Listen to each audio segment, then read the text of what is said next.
Hola muchachos, buen día. Pues vamos a comenzar con la tercera sesión, con la tercera semana de trabajo. Ya después de cerrar este primer corte vamos a iniciar con el segundo y a partir de lo que se encargue esta semana pues ya cuenta para nuestro segundo corte, ¿de acuerdo?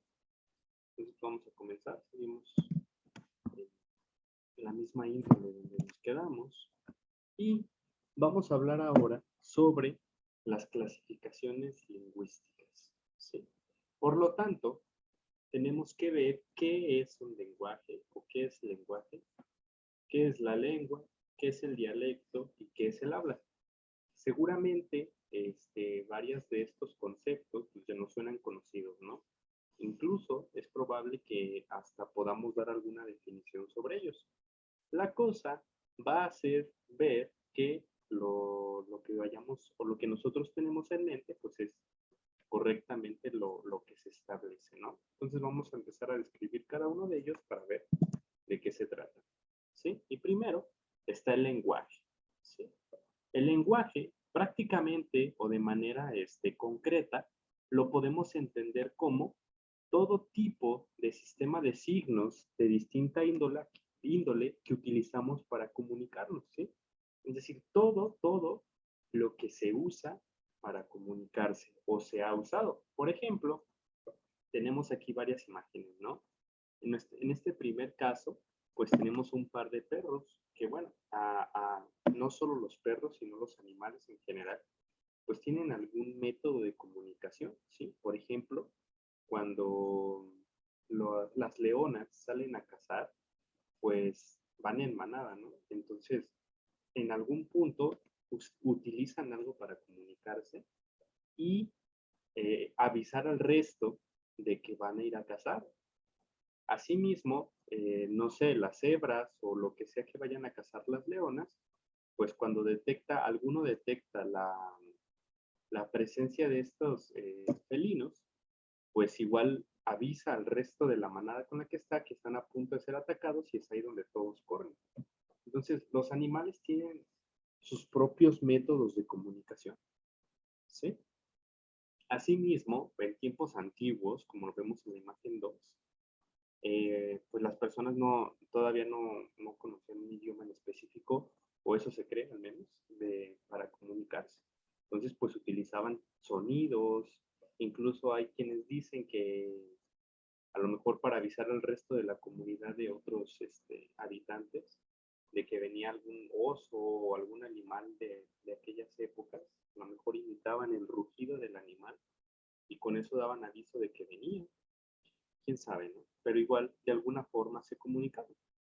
Asimismo, pues también es conocido que dejaban este, dibujos, escritos, tenemos también el caso de los egipcios, que dejaban cosas en las paredes, como en la imagen 3, con las cuales buscaban comunicarse ya sea con mismas personas que llegaban a los sitios en donde estaban o pues con personas que llegaron en un futuro, ¿no? Igual también seguramente hemos escuchado hablar, a lo mejor hasta de una manera coloquial, el término de las señales de humo, ¿sí? Que realmente también es una forma de comunicarse. O está el caso de que cuando, no sé, imagínense que vamos a un país donde no hablamos el idioma nativo y, y no tenemos cómo comunicarnos, pues a veces hasta con señas, ¿no? Medio te haces entender. Pues eso también es un lenguaje, ¿sí? Es cualquier forma o sistema que utilicemos para comunicarnos. A eso se refiere el lenguaje. ¿Okay? Y bueno, continuando, pues vamos a continuar con lo que es lengua. Lengua, como bien lo dice en su definición, es un sistema de comunicación verbal hablado. En esto no estoy tan de acuerdo, porque entonces, ¿dónde quedaría el sistema de lenguas mexicanas? Lengua de señas mexicana. ¿Sí? Pero bueno, vamos a suponer que es correcto, ¿no? Pero es un sistema de comunicación que se habla, por así llamarlo, por una comunidad, ¿sí? Tiene características propias que lo distinguen, es un vehículo de una tradición literaria y ocasionalmente pudo haberse impuesto a otros sistemas lingüísticos de mismo origen. ¿Sí? Entonces, prácticamente es este sistema de comunicación que utiliza toda una comunidad en general para comunicarse, ¿de acuerdo? Y pues tiene características propias.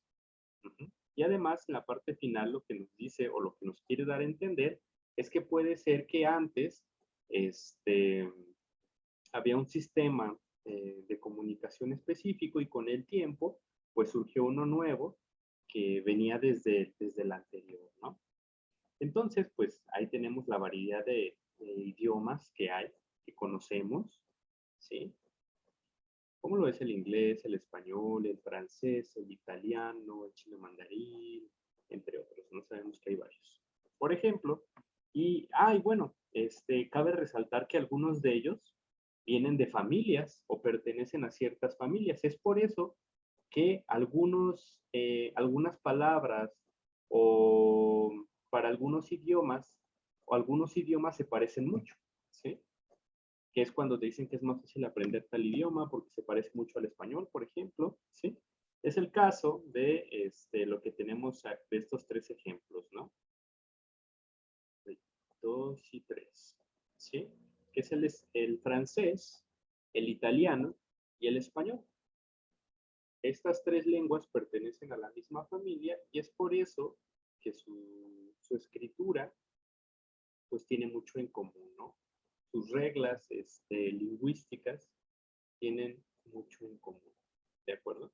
Y bueno, haciendo referencia a esta parte de que se pueden imponer, actualmente las lenguas que conocemos se pudieron haber impuesto ante otros sistemas lingüísticos del mismo origen, es donde vienen estos conceptos, lo que es una lengua viva, una lengua muerta y una lengua dormida, ¿sí? Lengua viva, pues es aquella que todavía en la actualidad es utilizada para comunicarse en alguna comunidad o en alguna sociedad, ¿de acuerdo? Las lenguas muertas son aquellas que pues ya dejaron de utilizarse, ya sea porque se impuso alguna nueva y se dejó en el olvido esta anterior, o por cualquier otra ocasión por la cual ya no se utilice. ¿Sí? Como es en el caso de lo que se hablaba anteriormente, pues en el antiguo Tenochtitlan, ¿no? Llegó el tiempo de la conquista y pues el sistema de comunicación que se utilizaba antes aquí, pues se dejó de utilizar porque pues llegaron los españoles a imponer su propio sistema, ¿no? Entonces, esa lengua pues quedó o queda clasificada como una lengua, ¿no? ¿Sí? Y la lengua dormida es similar o algunos la consideran como otra clasificación, que es algo similar a lo que es una lengua muerta, ¿sí? Un ejemplo de lengua dormida, pues es justamente el latín, que a pesar que pareciera clasificarse como lengua muerta, porque pues actualmente pues nadie la utiliza, incluso pasa esto mismo de que llegó un nuevo sistema lingüístico y se impuso ante ella. El latín se considera lengua muerta lengua dormida, porque pues todavía tiene mucha presencia en la actualidad. Muchos conocen pues bueno, nosotros vamos a hablar de más adelante, pero muchas otras personas conocen sobre él y todavía lo siguen utilizando, no para comunicarse, pero sigue siendo usado. Por eso no entra tanto como lengua muerta y se le adoptó el término de lengua dormida. ¿Sí? Entonces, continuando, vamos con lo que es un dialecto. Y yo sé que con dialecto, muy probablemente a nosotros se nos vinieron ya varios ejemplos, ¿de acuerdo? Entonces vamos a leer la definición para corroborar de que estamos bien. Como dialecto entendemos el sistema de signos lingüísticos que ha surgido de una lengua común, viva o extinta, y por ello no cuenta con características suficientes que la distingan de la lengua de la que se ha desprendido. Esto es importante. No cuenta con características suficientes de la lengua que se ha desprendido. Es decir, en este primer párrafo nos menciona que un dialecto viene de una lengua, ¿sí? Surge de una lengua, pero digamos que tiene unas pequeñas variantes, pero entra esta parte de que no cuenta con las suficientes como para ser a lo mejor tomado en cuenta como otra lengua, ¿sí? Tiene la particularidad de que se practica en un espectro geográfico reducido, O sea, si hay zonas donde solamente hablan ese dialecto. Y en otras palabras, no alcanza lo que comentábamos, ¿no? No alcanza el grado de lengua por su estructura lingüística, ¿no? Que no es tan diferente a la lengua de la cual surge. Entonces, seguramente, cuando yo les mencioné dialecto, a lo mejor pensaron en el náhuatl, por ejemplo, ¿sí? Y no, ¿qué creen? Que el náhuatl es una lengua, no un dialecto, ¿sí? Entonces, como dialecto podría ser alguna de las variantes del náhuatl. Como hay un caso específico de náhuatl que se habla en la Huasteca del país.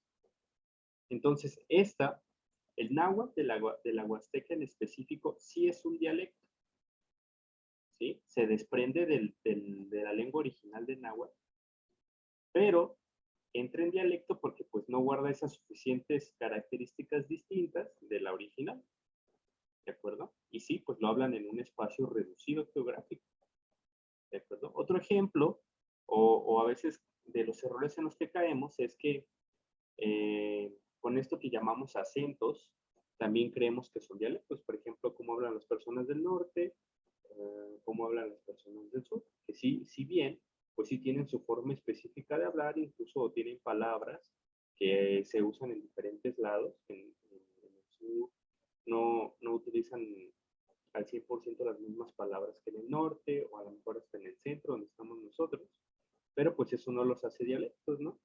Sí, podría creerse que sí, porque podría decirse que es una variante del español que hablamos en general en el país, pero pues no, la verdad es que no.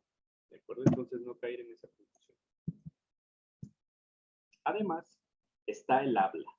Y por el habla nos referimos a la capacidad natural que tiene el ser humano para expresarse sus pensamientos o sentimientos, ¿sí?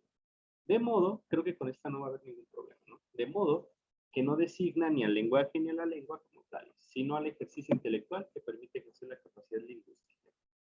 ¿De acuerdo? Entonces, prácticamente con habla nos referimos a la capacidad que tiene una persona de expresar un sentimiento o algún pensamiento, ¿sí? Y cuando hablemos de habla, podemos hacer tres diferentes clasificaciones. Primero el argot, después qué es una jerga y finalmente qué es un calor. ¿De acuerdo? El argot prácticamente es el conocimiento, vamos a llamarlo muy formal, que se utiliza. ¿De acuerdo? Es la forma más formal de expresarse, por así llamarlo, que se puede conocer o que se puede hacer. Mientras que la jerga es un poco ya más informal, pero la diferencia con el argot, además de la informalidad, es que sí te lo clasifica dependiendo del contexto. Tiene que ver con el contexto. Por ejemplo, la palabra crack, ¿sí? Los que juegan un fútbol o hacen algún deporte, seguramente han escuchado el término crack, o a lo mejor no, hasta fuera del deporte, cuando dice él es un crack, se refieren a alguien que es muy bueno, que es brillante, que vamos a poner de ejemplo el término futbolístico, ¿no? Que cuando alguien dice tal jugador es un crack, pues se está refiriendo a que él es alguien bueno, a que juega muy bien, se desempeña bien, etcétera. ¿Sí? Entonces, sí es la jerga es algo más informal, pero es algo que a lo mejor alguien que no sabe nada de deportes o actual, pues no te va a entender, ¿no? Alguien fuera del contexto, si tú le dices crack, pues a lo mejor le viene otra definición a la cabeza diferente a la de nosotros. Entonces, aunque es algo más informal, pues sí depende un poco del contexto en el que se esté hablando. Y finalmente está el caló, que sí es el completamente informal y popular, que es donde utilizamos palabras como gandaya, ¿no? Y entre otras. Entonces son tres tipos de formas de expresarse. El argot, que es la dijimos muy formal, la jerga, que es más informal, pero interviene el contexto, y el caló, que ya es el completamente la manera de expresarse popularmente. ¿De acuerdo? Y bueno, vamos a dejar ahí esta parte de clasificación y vamos ahora con los criterios lingüísticos. ¿Okay? Bueno, cabe resaltar que las lenguas, que ya sabemos qué es por la definición que acabamos de checar, también se clasifican de diferentes maneras. Una de ellas es por los lugares en donde se hablan y las comunidades que lo practican, además de la forma y el origen que tiene cada una de ellas, ¿no? Entonces vamos a ver diferentes clasificaciones. Primero, lo que es la clasificación geográfica y etnográfica, y después la clasificación genealógica y morfológica. ¿De acuerdo? Entonces, con clasificación geográfica y etnográfica, creo que la geográfica es la que más se puede entender. Con geográfica, pues se refiere a la distribución de las lenguas a partir de los países o comunidades donde se habla, ¿sí? Y surge este concepto de geografía lingüística, ¿no? Entonces, esta geografía lingüística tiene como dificultad la diversidad idiomática. ¿Por qué?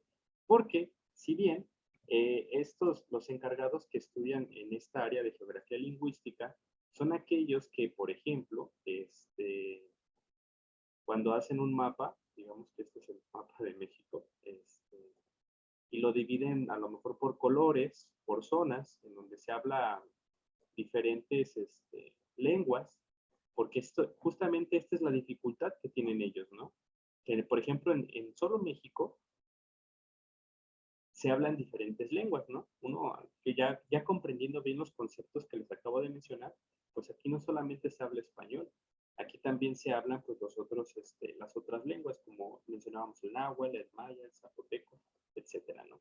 Entonces fíjense, imagínense que dividiéramos el mapa por colores dependiendo de la lengua que se habla en cada zona, pues se haría un, una cantidad de colores grande, ¿no? Por ejemplo, en España, que también se habla, no sé, catalán, pues también tendría diferentes colores su mapa, dependiendo de las lenguas que se hablan ahí. Pues estas tareas es de lo que se encarga los que estudian o se enfocan en la geografía lingüística, ¿sí? Y pues como les comentaba, su principal dificultad es la diversidad de idiomas que existen en el mundo, ¿no? O sea, ¿cuánta cantidad de idiomas no hay? Por ejemplo, en México ya mencionamos unos cuantos y solo un país. ¿Cuántos países hay? Y ahora, ¿cuántos países no hay en donde también hay lenguas diferentes como aquí en México? Entonces, imagínense todo el trabajo que se hace eso, ¿no? Y bueno, a eso es lo que vendría siendo lo que tiene que ver con la clasificación geográfica, ¿sí? A grandes rasgos. Con la clasificación etnográfica, lo que principalmente se estudia es la relación que existe entre la raza y la lengua que se habla ahí, ¿sí? Se cree que esta clasificación etnográfica o en sí la etnografía lingüística surge cuando personas estudiosas del habla, de lo lingüístico, tuvieron que aprender o emigraban a otros lugares en donde no se hablaba el sistema lingüístico que ellos conocían y tenían que aprender la lengua que se hablaba en ese lugar en específico, pues para conocer un poco de, de la misma cultura de la cual pertenecían, ¿no? Entonces, en sí, la etnografía lingüística estudia la importancia que tiene la lengua para el conocimiento de un pueblo, ¿sí? Porque se dieron cuenta de la importancia de, de esta relación entre la lengua y la cultura del lugar en el que se habla dicha lengua.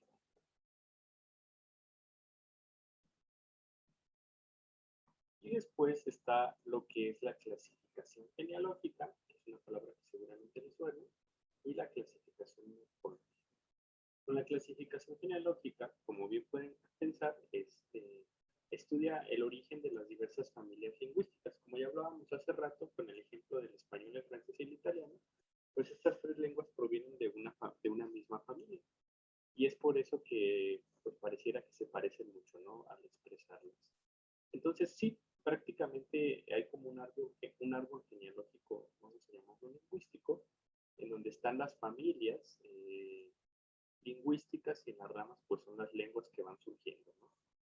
Y pues los encargados de estudiar esto en específico, pues comenzaron a notar o comenzaron a hacer esta unión de lenguas para formar estas familias, porque notaron que pues hay palabras que se parecen mucho en distintos idiomas, ¿no? O al menos suenan similar. Entonces se percataron de esto y ya fue como comenzaron a formar estas familias, ¿no? Por ejemplo, mamá, a lo mejor en otros idiomas, por ejemplo, creo que en latín es mater, entonces se parece como a madre. Y así comenzaron a hacer ese tipo de asimilaciones y no sé, a lo mejor en ruso pues son totalmente diferente a como suena madre en su idioma, ¿no? En español, y no pertenecen. Y a lo mejor así comenzaron con esta clasificación de familias lingüísticas.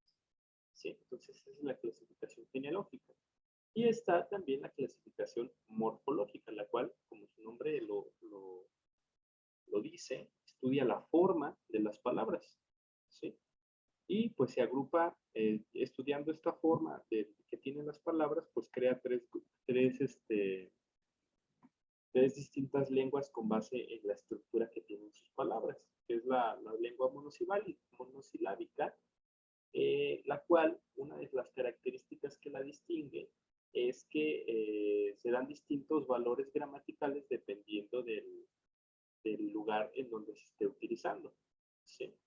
O sea, una misma sílaba o palabra puede tener diferentes significados dependiendo del dónde se está utilizando y de a lo mejor la intención o la intensidad con la que se esté expresando. Las lenguas aglutinantes son aquellas que son conformadas a partir de dos o más términos. ¿Sí? Cuando una palabra está conformada a partir de dos, como ya hemos notado en nuestras actividades pasadas, pues entran en esta parte de las aglutinantes. Y finalmente, las lenguas de reflexión, y que son específicamente aquellas en las que se basan en una raíz y sus respectivos morfemas, ¿no? Como los sufijos, los prefijos, todos pertenecen a ellos. Y bueno, vamos a comenzar con nuestra actividad de la semana, que va a llevar el nombre de actividad 3, la cual es tomar todos los conocimientos que llevamos hasta el momento, no de esta semana, sino inclusive de las semanas pasadas, para crear un mapa conceptual con todo lo que hemos visto hasta el momento. ¿Sí? Y con eso, como ya les comenté, no me refiero a nada más a esta clase, sino a también de lo anterior. Conceptos importantes, destaquen los conceptos más importantes y acomódelos de una manera correcta, entendible y legible en un mapa conceptual. Esa es nuestra actividad 3. Vámonos con lo que sigue. Ok, bueno, como ya hemos estado mencionando a lo largo de esta sesión, pues está este término de familia lingüística, ¿no? Que ya dijimos que es esta parte de estas lenguas que suenan similares o tienen cosas similares y que en realidad es porque vienen o pertenecen a una misma familia lingüística. ¿Sí? Y vamos a enfocarnos ahorita en la familia lingüística llamada indoeuropea. ¿De acuerdo? Vamos a comenzar enfocándonos en esta familia lingüística. Vamos a comenzar a checar ese árbol genealógico lingüístico que ya hablamos hace en las diapositivas pasadas. ¿Sí? Entonces, la familia lingüística europea es el nombre con el cual se le conoce a la familia de lenguas a la cual pertenece pues la que hablamos, que es el español. ¿Sí? Porque, bueno, siendo más generales, más de la mitad de las lenguas que se hablan actualmente en el planeta pertenece a esta familia indoeuropea. ¿De acuerdo? Y pues como su nombre lo dice, pues recibe este nombre por las lenguas que conforman parte, son desde la India hasta Europa. ¿Sí? De ahí su nombre. Y pues este árbol de la familia indoeuropea tiene 4 ramas principales, ¿sí? Las cuales son, en el primer caso, el anatolio, en el cual esta primera rama de nuestro árbol, imaginar nuestro árbol, que es la familia indoeuropea,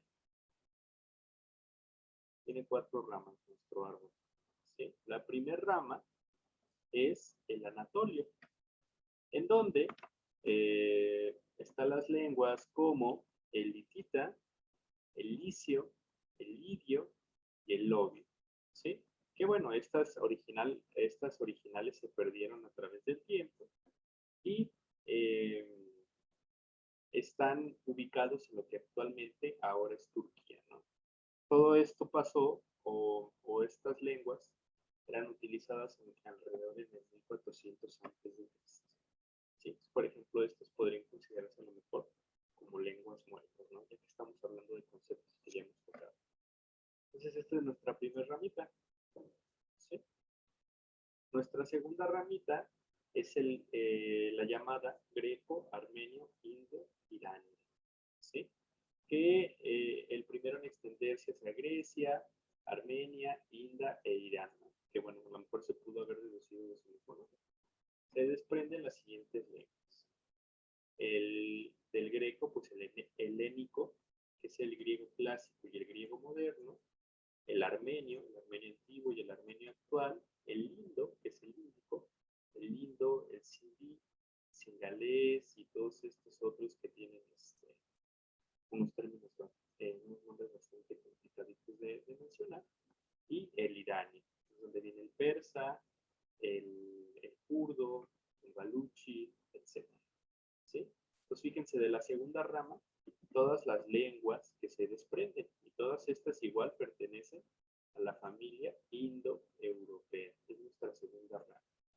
Y aquí pues las más populares pues venían siendo pues prácticamente el griego, ¿no? Por el indo, y no sé, el persa tal vez también es conocido. ¿De acuerdo? Entonces fíjense cómo a través del tiempo comienzan a surgir diferentes lenguas y que en cierto punto, a lo mejor en esta segunda rama, se parecen todavía más estas lenguas de aquí, ¿sí? Porque vienen de una misma zona en específico, así mismo como las de Anatolia. El tercero, o nuestra tercera rama de nuestro árbol indoeuropeo, es el celto-italo-tocario. Los primeros en separarse son los tocarios, que se van hacia el oeste de China, al norte de la India y al sur de Kazajistán. Después sus miembros se desplazan al sur, que es por Italia, y al norte, que es Irlanda y Escocia. ¿Sí? Y bueno, pues ya cada uno de estos lugares que mencionamos, pues tienen sus respectivos, sus respectivas lenguas, ¿no? Pero surgen de esta tercera rama de la familia indoeuropea, ¿sí? Estos que acabamos de mencionar, o al menos en las zonas en las que se mencionan. Y nuestra cuarta rama es el balto eslavo germánico. En las zonas de Noruega, Suecia, Dinamarca, Lituania, Bielorrusia, Ucrania, Eslovaquia, República Checa, Polonia, Bulgaria, Serbia, Croacia, Alemania e Inglaterra. ¿Sí?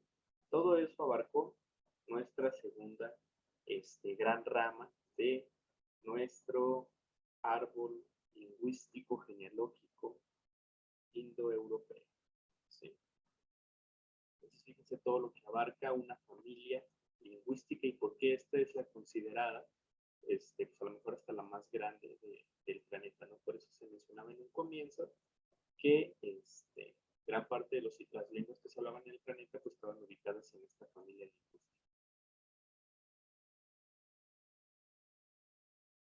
Y bueno, si quieren poner más atención o checar bien esta parte del cómo eran y al que llegaron cada una de las ramas de esta familia indoeuropea, pues aquí está, ¿no? Está el anatolio, el greco-armenio, indo-iranio, el celto-italo, tocario y el balto eslavo germánico.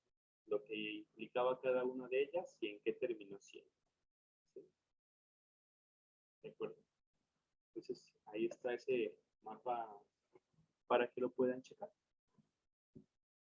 ¿A qué idiomas terminaron derivando?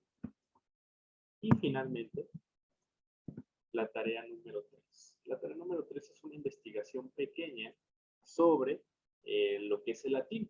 ¿Sí? Ya hablamos un poquito de latín en un comienzo, incluso también definimos algunas palabras a partir de algunas del latín. Entonces, vamos a hacer esta investigación, ¿no? Me van a investigar qué es el latín culto, qué es el latín vulgar y el alfabeto o abecedario que se utiliza en el latín. ¿De acuerdo? Una investigación pequeña, obviamente con su bibliografía de una fuente que sea confiable. ¿De acuerdo? Y bueno, con eso cerraríamos nuestra sesión de esta semana y es todo por ahora. Tanto la tarea como la actividad deben de estarse en plataforma máximo el domingo a las 11:59 de la noche.